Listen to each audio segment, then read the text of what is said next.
আসসালামু আলাইকুম, আমি মোহাম্মদ নামুল ইসলাম আছি মালয়েশিয়া থেকে।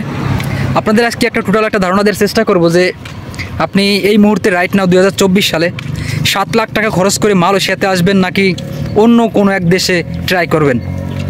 আপনাদের আজকে টোটাল একটা ধারণা দেওয়ার চেষ্টা করব যে আসলে মালয়েশিয়াতে নয় 2024 সালে আপনি ভালো একটা দেশে যাবেন, উন্নত দেশে যাবেন, যেখানে আপনার উন্নত জীবনযাপন হবে, উন্নত মান পাবেন, আপনি আপনার জীবনের সেফটি থাকবে, আপনি ভালোভাবে বসবাস করতে পারবেন। এই টোটাল একটা ধারণা দেওয়ার চেষ্টা করব যে মালয়েশিয়াতে নয় অন্য দেশে, সেই দেশগুলো কোন কোন দেশগুলো হতে পারে। পুরো ভিডিওর মাঝে আপনাদেরকে টোটাল একটা ধারণা দেওয়ার চেষ্টা করব। অবশ্যই ভিডিওটা গুরুত্বপূর্ণ হবে, আপনাদের কাছে অনুরোধ রইল যে পুরো ভিডিওটা দেখে যান। ফার্স্ট অফ অল 2024 সালে যদি আপনি মালয়েশিয়াতে আসেন, আপনার মিনিমাম 6 লাখ টাকা খরচ হবে। 6 লাখ টাকা খরচ আছে। এই 6 লাখ টাকা শুধু খরচ না, আপনার আরও বাড়তি অনেক খরচ আছে। হ্যাঁ, আপনার আরও অনেক খরচ আছে।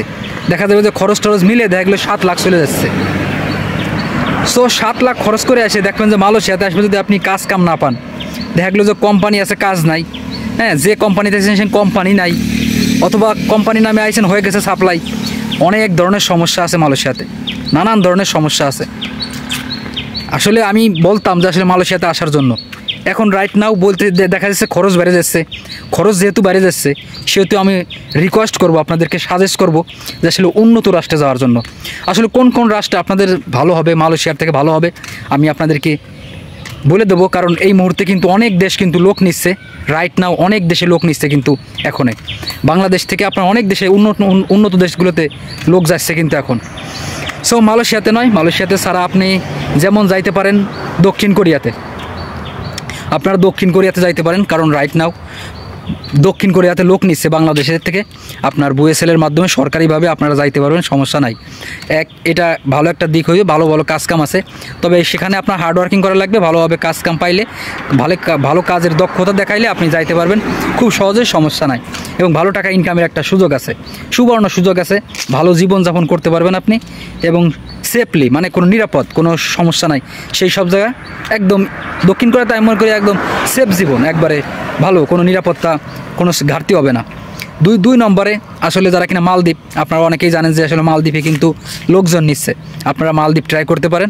মালদ্বীপ এবং খুব উন্নত রাষ্ট্র, ভালো একটা মান আছে, টাকারও মান আছে ওখানে। আপনার কর্মজীবনও অনেক ভালো সিস্টেম আছে, মানে সিঙ্গাপুরের মতো একটা তাদের জীবনযাপন, তাদের সেফলি জীবনযাপন, তাদের মানে কোনো রিস্ক নাই কোনো সিস্টেম। মালয়েশিয়াতে যেমন রিস্ক আছে, ওই সব দেশে কোনো রিস্ক নাই। মালয়েশিয়াতে আপনি জীবন মানে একটা যে আমি যে এখন হাঁটে যাচ্ছি রাস্তা দিয়ে, এই রাইট না, ওই যে হাঁটে যাচ্ছি না, এখন ভিডিও করতেছি, আমার মোবাইলটা যদি কেউ কারে নেয় আমি তা কিছু বলতে পারবো না। অথবা আমার এই মানি ব্যাগটা আছে, আমি মানি ব্যাগটা কেউ যদি এখন নিয়ে যায় আমি কিছু বলতে পারবো না, কিছু বলা যাবে না। আমি নিয়ে যেতে আমি কোনো প্রতিবাদ করতে পারবো না, পুলিশ কমপ্লেন করলেও অনেকটা সুরাহা পাবো না। সো আমি বলবো যে আপনারা মালদ্বীপ ট্রাই করতে পারেন, বর্তমান সময়ে মালদ্বীপে লোক নিচ্ছে। এটা আমার ব্যক্তিগত ধারণা এবং ব্যক্তিগত সাজেশন থাকলো আপনাদের প্রতি। সো আপনারা ট্রাই করতে পারেন। আর মালয়েশিয়াতে জীবনের কোনো নাই, সেফ কোনো নাই, সেভ হবে না, এটা কোনো সেভ নাই। আপনি যে সেভ আছেন মালয়েশিয়াতে কোনো সেভ নাই। আপনাকে অবশ্যই উন্নত রাষ্ট্রে যাইতে হবে, উন্নত রাষ্ট্রের জীবনযাপন ইউরোপের যেসব দেশগুলোতে আছে আপনারা সেই সব জায়গা ট্রাই করতে পারেন।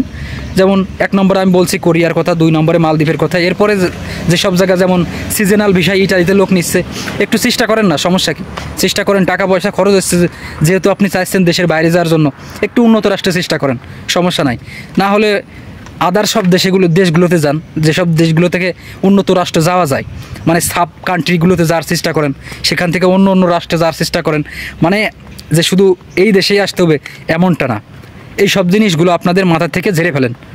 এরপরে আপনারা জানেন যে আসলে রোমানিয়াতে যার সিস্টেম আছে দালাল ধরে, সেই সব জায়গাতে যান, সমস্যা নাই। লিবিয়াতে যান, লিবিয়াতে যাওয়ার সিস্টেম করেন, মানে যেখানে আপনার ভালো জীবনযাপনের একটা সিস্টেম তৈরি করা যায় সেই সব দেশে যাইতে হবে। আপনারা যেখানে আপনার কাজ কাম নাই সেখানে এসে তো জিনিসটা লাভ নাই। টাকা পয়সা খরচ করে আসার পরে দেখলেন যে আসলে এটা কাজ কাম নাই, কাজ কাম পাইলেন না, জীবনের ঝুঁকি, কোনো শুরু হওয়া পাইলেন না, সেই সব দেশে আসলে আমি মনে করি আসা ঠিক না। আসলে এটা আমার ব্যক্তিগত মতামত। আসলে আপনারা আপনাদের পরিচিত লোকের কাছ থেকে জানতে পারেন, সমস্যা নাই, তাদের সাথে যোগাযোগ করতে পারেন যে ভাই আমার কী করা উচিত, কোন কাজগুলো আমরা করব আসলে বিদেশে আসার ক্ষেত্রে। আপনাদের বড় ভাই যারা আছে তারাও আপনাদেরকে সাজেশান দেবে।